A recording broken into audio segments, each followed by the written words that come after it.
حضرت شاہ ولی اللہ صاحب نے فقہ عمر کے اندر یہ بات لکھی ہے کہ حضرت عمر فاروق رضی اللہ تعالیٰ عنہ ایک مرتبہ جا رہے تھے سفر میں، تو ایک جگہ پانی کی قلت تھی، تو تالاب کو دیکھ کر صحابہ کرام آگے بڑھنے لگے تو ایک بوڑھا سا بابا بولا، اس نے کہا پانی، یہ پانی، تو حضرت عمر نے روک دیا، نہیں بولنا دیا بندے کو، اس نے پھر کوئی بات کرنی چاہیے، آپ نے فرمایا چپ ہو جاؤ۔ تو جب وہ لوگ پانی پی کر وضو کر کے آگے نکلے تو فرمایا اس بابے کو بلاؤ جو بات کرنا چاہتا تھا۔ تو اس نے کہا حضرت میں یہ کہنا چاہتا تھا کہ اس پانی کے بارے میں شک ہے، بعض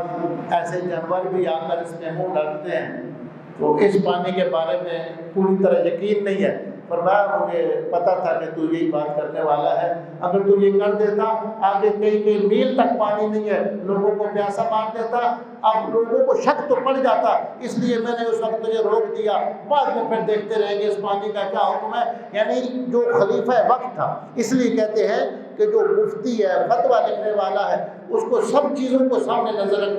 رکھنی پڑتی ہے کہ حالات کیا تھے، اس حالات کے مطابق اس کو دیکھ کر پھر کوئی چیز بات کرنی پڑتی ہے۔ مثلا کہ پچھلے دنوں میرے پاس ایک بندہ آیا اور اس نے کہا کہ ہم مسجد میں گئے اور مولوی صاحب نے کہا طلاق ہو گئی۔ ہوا یہ تھا کہ ایک بندے نے،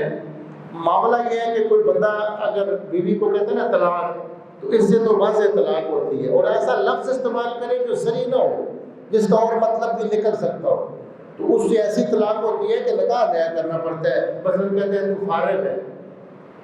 میرا تیرے ساتھ کوئی تعلق نہیں، میں تیرے کو کھانا نہیں کھاؤں گا، اگر اس میں طلاق کی نیت ہو گئی تو ایسا طلاق ہوتی ہے کہ اس میں نکاح کی ضرورت پڑتی ہے۔ وہ کہتے ہیں کہ مسئلہ یہ ہوا،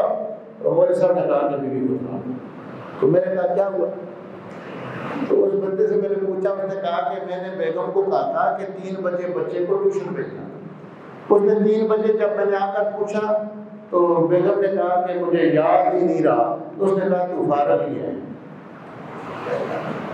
تو اب اس کا مطلب یہ تھا کہ تیرا دماغ کام نہیں کرتا، تو بیکار ہے۔ میں نے کہا تیرا مقصد کیا تھا؟ انہوں نے کہا طلاق کا تو کوئی پروگرام ہی نہیں تھا۔ میں نے کہا تو فارغ ہی ہے، ویل ہی ہے بالکل۔ اب دیکھیں بندے نے فوراً اس کو بتا دیا کہ طلاق، لیکن جب بات پوچھی گئی تو بات کو چھوڑ نکلی۔ اس لیے فتویٰ دینے سے پہلے بہت ساری چیزوں کو دیکھنا پڑتا ہے، حالات کیا تھے،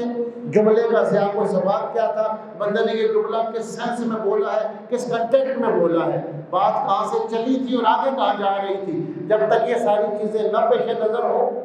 تو پھر مفتی تو دور کی بات ہے، مفتی تو آج کل ہے بھی کوئی نہیں، جو ہے پھر کبھی آپ سے بیان کریں گے۔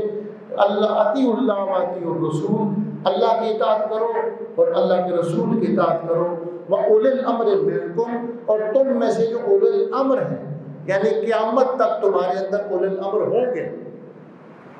اولي الامر کی اطاعت کرو، جن کے بارے میں تم نے اپنے یہ یقین کر لیا ہے کہ یہ اللہ اور رسول کی رضا کی خاطر بات کرتے ہیں، یہ اپنے نفس کو دخل نہیں دیتے، یہ جو مسئلہ بتاتے ہیں جس کو حق سمجھتے ہیں تو ان سے رجوع کرو، ان سے رجوع کر کے اور اس کے مطابق عمل کرنے کی کوشش کرو۔ یہ جو اولي الامر والا معاملہ ہے یہ تفصیل طلب ہے، اس پہ اور بھی کچھ گفتگو کی ضرورت ہے۔